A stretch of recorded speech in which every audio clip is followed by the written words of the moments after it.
ইনুস এবং আসিফ নজরুল আর অন্যরা আছে। এই মামলাটা আমি বাদী হয়ে কেন করেছি, কেননা এই 32 নম্বর বাড়িটা শুধু একটা সরকারি জিনিস ছিল না, এটা সারা বাংলাদেশের পৃথিবীতে সারা রাষ্ট্রীয় সম্পদ ছিল, এটা জনগণের সম্পদ ছিল। তাই এই বাড়িটা তারা প্রটোকল না দিয়ে এই বাড়িটাকে যেভাবে বুলডোজার দিয়ে ভেঙেছে, যেভাবে আগুন দিয়ে লুটপাট করেছে, সেটার জন্য আমি ন্যায় বিচারের জন্য একটি সাধারণ পাবলিক হয়ে আমি এই মামলাটা দায়ের করেছি। আমি এটার বিচার চাই এবং আদালতের কাছে দরখাস্তপন্ন হয়েছি।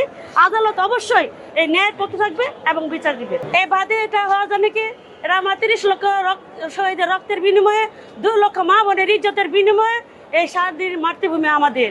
এই 32 নম্বর বঙ্গবন্ধু একটি কথা বলেছিল, আমরা ছোট সময় শুনতাম, আমার নানাদের মুখে শুনতাম, যাদের পিতা নেই তার পরিচয় দেওয়ার কথা বলেছিল, যাদের বাড়ি নেই এই 32 নম্বরের ঠিকানা তাদের ঠিকানা লেখা ছিল।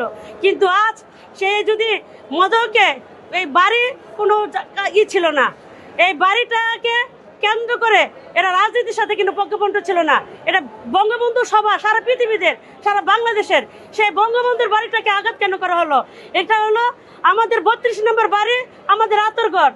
এখান থেকে স্বাধীনতার জন্ম নেওয়া হয়েছে, এখানে আমাদের প্রজন্ম থেকে প্রজন্ম শিক্ষা পেয়েছে, সারা বিশ্বে এই ভূমির কথা জানে। এই স্বাধীনতা থেকে এই অস্তিত্ব মুছতে পারবে না।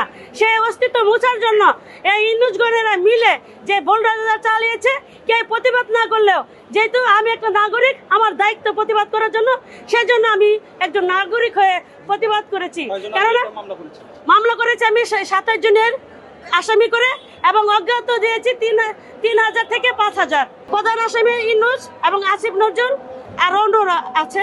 রাষ্ট্রীয় সম্পত্তিটা রাষ্ট্রীয় প্রটোকল দেওয়ার কথা ছিল, এখানে রাষ্ট্রীয় প্রটোকল দেয় নাই, এটাই তাদের অন্যায়।